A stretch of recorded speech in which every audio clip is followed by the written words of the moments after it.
Now we're at Fort Pulaski.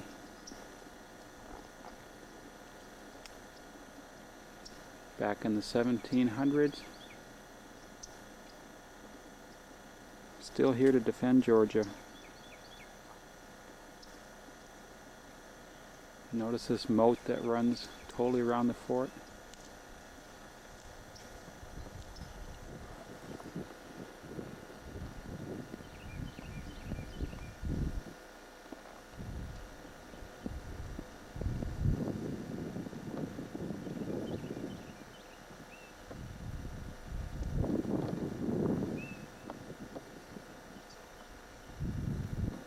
Notice all the cannon blasts in the sides.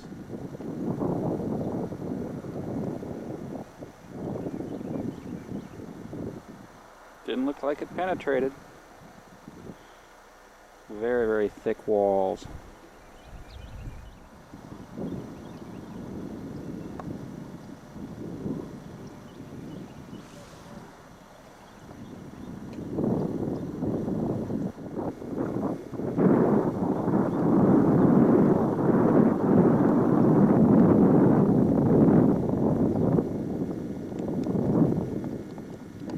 This corner quite a bit.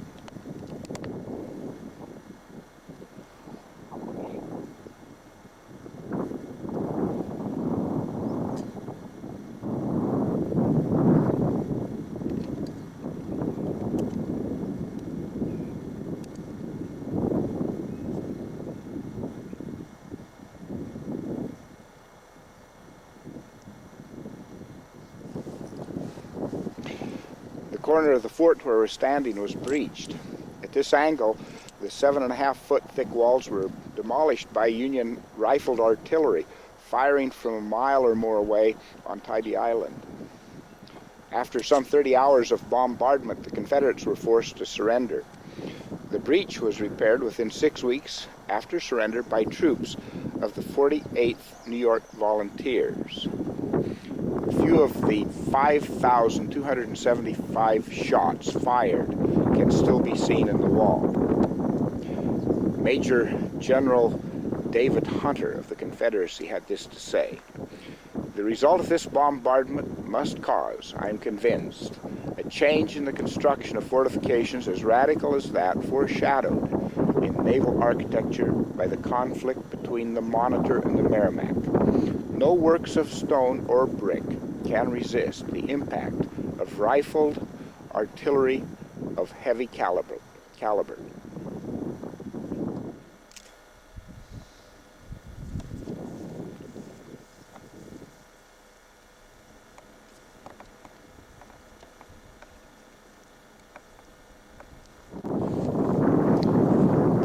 Union's attack on Fort Pulaski was predicated on the use of new military weapon, which was the rifled cannon.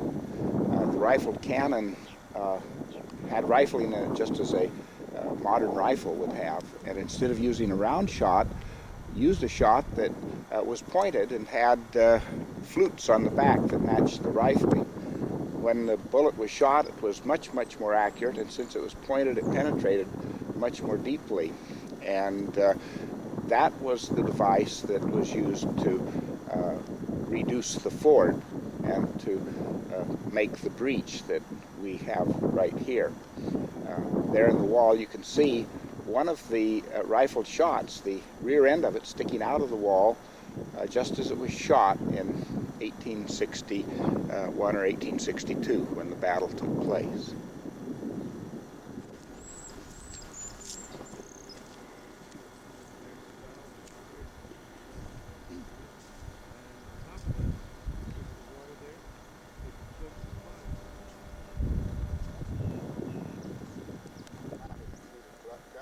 Platforms, kitchens, mess rooms, storage areas, and guard rooms.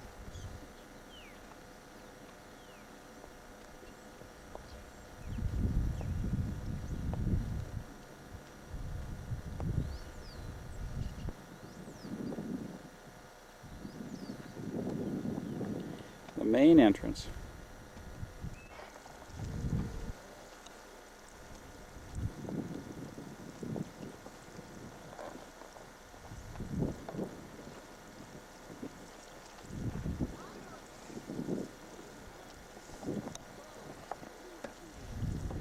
take a look at all the detail work here in order to open and close or lift and drop the drawbridge that's over the moat.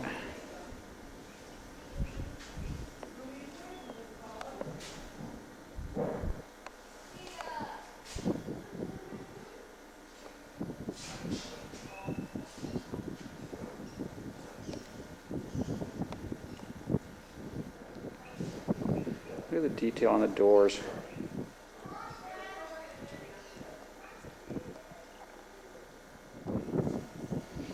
All the hardware on the doors. Heavy, heavy fortress.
One way to get upstairs, probably one of the very few ways of getting up. Army Corps of Engineers built the building. Robert E. Lee designed it, then had a fight in order to get it back.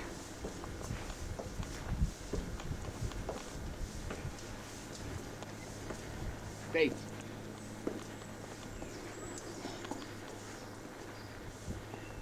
And we're on top.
And we're going into the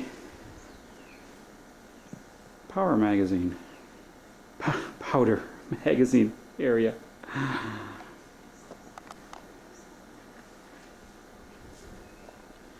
And back in here is where they kept all their black powder.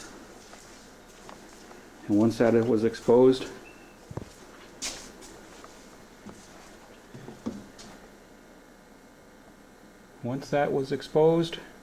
and if they had gotten one more shell in here, it would have taken the complete fort.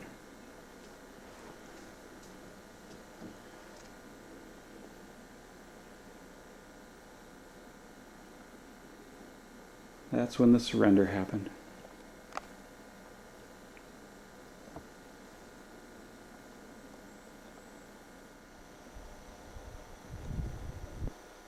And they even protected the entrance to the fort with cannons.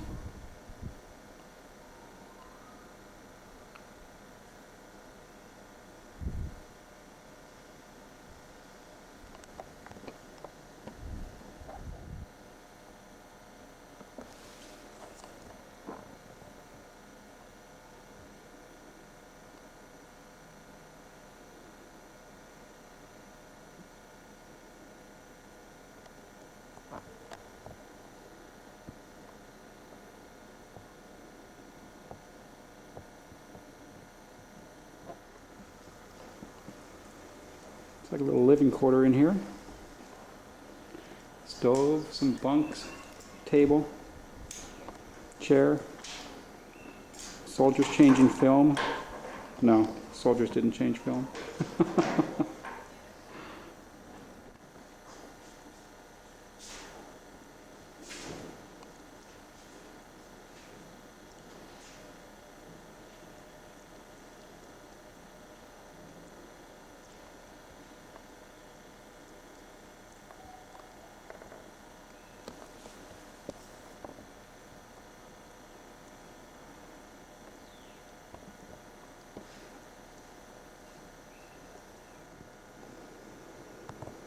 It looks like this area of the fort has been left original, hasn't been restored, just to show what the flooring and everything looked like.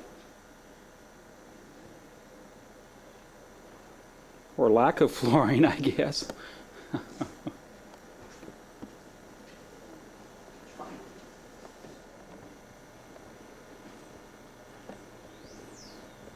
Showing how the foundations and the brickwork have been put together.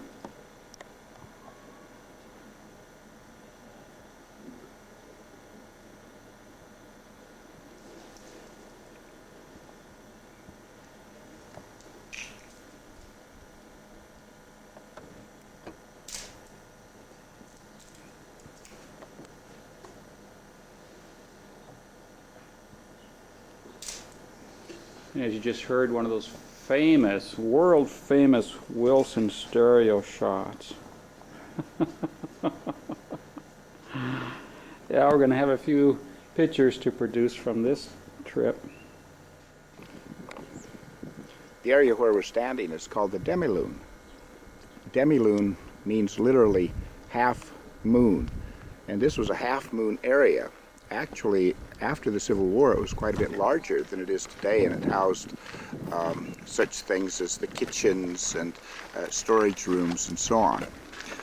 They built these mounds in order to house the magazines and the ammunition in the post-Civil War era. When the fort had been attacked, of course, the magazines were stored inside of the fort, and was one of the reasons that the Confederate soldiers had to surrender, was because they were afraid of having those magazines explode once the walls had been breached. Now Dave and I are going to go into the entrance into the mounds and into the magazine storage area, where they kept the bullets and the powder kegs and the ammunition and all of those neat things.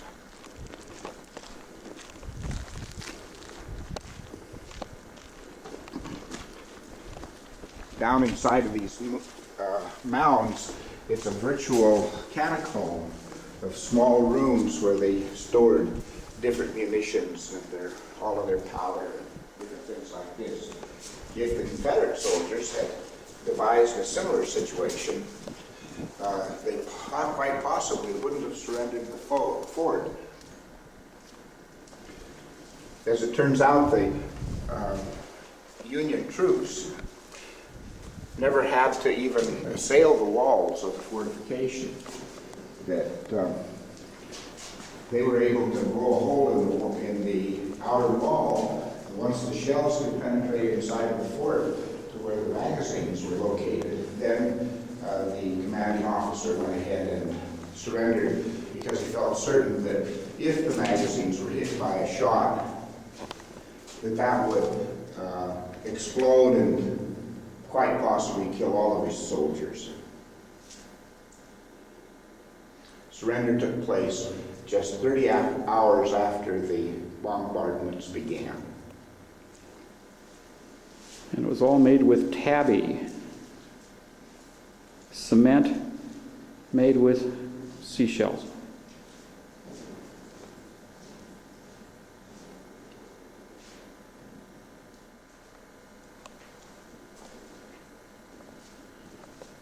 Halt, who's there? Private Wilson, looking to gain admittance into the armory, please. Admittance denied. Darn! We used the fortress to keep the riffraff out. I made it in here anyway. Past the guards, hang him.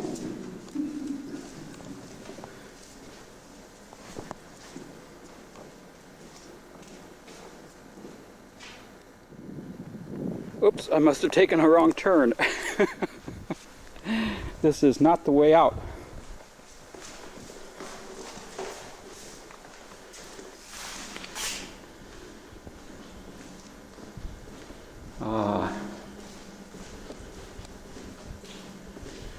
This is the way out.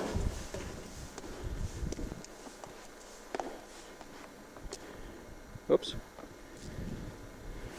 Well then, maybe this is the way out.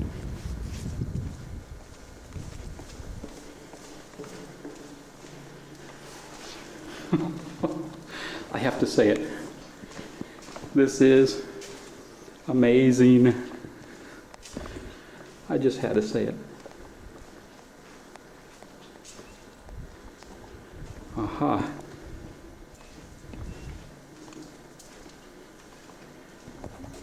This is the way out.